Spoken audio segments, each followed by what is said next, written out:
जान से मारने की नियत से हमला। अवैध रूप से जमीन पर कब्जा कर रहे लोगों का विरोध करना पीड़ित परिवार को भारी पड़ गया। दबंगों ने पीड़िता, उसके पति व बेटे के साथ धारदार हथियार व लाठी डंडों से हमला कर दिया। हमले में जमशेद गंभीर रूप से घायल हो गया। घायल को गंभीर हालत में निजी अस्पताल में भर्ती कराया गया। पीड़िता की तहरीर के आधार पर पुलिस ने 4 आरोपियों के विरुद्ध मुकदमा दर्ज कर लिया है। पीड़िता का आरोप है कि अभी तक एक भी आरोपी को गिरफ्तार नहीं किया गया। पीड़ित परिवार दबंगों के आतंक से दहशत के साए में जीने को मजबूर है।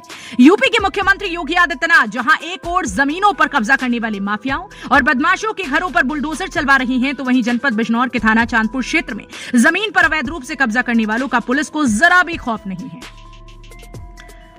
थाना चांदपुर के हल्दौर मार्ग सब्जी मंडी के दूसरे गेट के सामने की जमीन पर दबंग कब्जा करने पहुंच गए और अवैध रूप से जमीन पर ईंट आदि मंगाकर दीवारें बनाने की तैयारी चल रही थी। पीड़िता फरीदा ने आरोप लगाते हुए बताया कि दोपहर उन्हें जानकारी मिली कि उनकी जमीन पर मोहम्मद इरशाद, छोटा नईम, अमन महिलाओं सहित जमीन पर कब्जा करने की नियत से चिनाई करा रही हैं। वे मौके पर पहुंचे और जमीन पर कब्जा कर रहे लोगों का उन्होंने विरोध किया। इस दौरान दबंगों ने पीड़िता व उसके बेटों के साथ जान से मारने की नियत से धारदार हथियार और लाठी डंडों से हमला कर दिया। मारपीट में पीड़िता का बेटा जमशेद गंभीर रूप से घायल हो गया और वहीं बेहोश होकर गिर पड़ा। जब उन्होंने शोर मचाया तो राहगीरों को आता देख सभी आरोपी मौके से फरार हो गए। घटना की सूचना पुलिस को दी गई। मौके पर पहुंची पुलिस ने घटनास्थल का निरीक्षण किया। पुलिस ने पीड़िता की तहरीर के आधार पर मोहम्मद इशरात, छोटा नईम और अमन के खिलाफ मुकदमा दर्ज कर लिया है। पुलिस ने मुकदमा तो दर्ज कर लिया, लेकिन अभी तक आरोपियों को पुलिस द्वारा गिरफ्तार नहीं किया गया है। वहीं पीड़िता का कहना है कि आरोपी उन्हें लगातार जान से मारने की धमकी दे रहे हैं। क्या नाम है आपका? फरीदा। कहाँ की रहने वाली है आप? मैं पतियापाड़े की। जमीन का क्या मामला है? जमीन का ये मामला है कि हमारे ससुर ने हमें 35 साल पहले ये ज़मीन दे चुके थे और हमारी 1.5 बीघा ज़मीन कम है, वो इनके कब्जे में है। अब ये न्यू कहते हैं कि 4 हम तो 4 है तो 1 है, तो हमारा कर क्या सके, हम इस पे ज़बरदस्ती कब्जा करेंगे। और कब्जे के बावजूद इन्होंने ईंटें मंगाई, ईंटें मंगा के इन्होंने चिनाई शुरू कर दी। मेरे लड़के को पता चला, वो यहाँ आया तो इन्होंने इतना मारा और बदमाशों को बुला लिया था। 4 भैया थे और 10 को इन्होंने हथियार के सिवा बुलाया। इन्होंने उसके इतना मारा कि वो इसे इतना घायल कर दिया। जब वो बेहोश हो गया तो फिर ये भाग गया, सब पुलिस आ गई।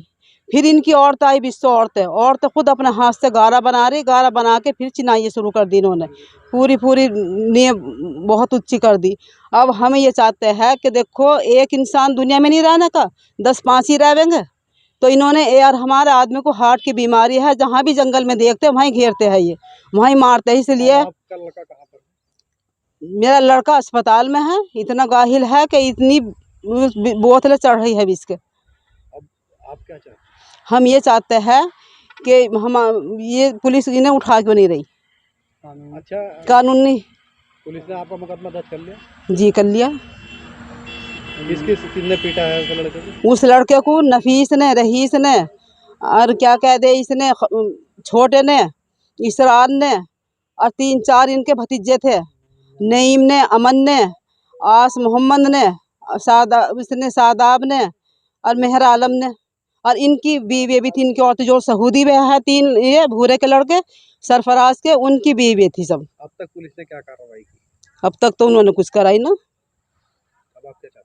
हम ये चाहते हैं कि उन्हें कानूनी वो कार्रवाई करो। इंडिया प्लस न्यूज, सिर्फ वही जो सही।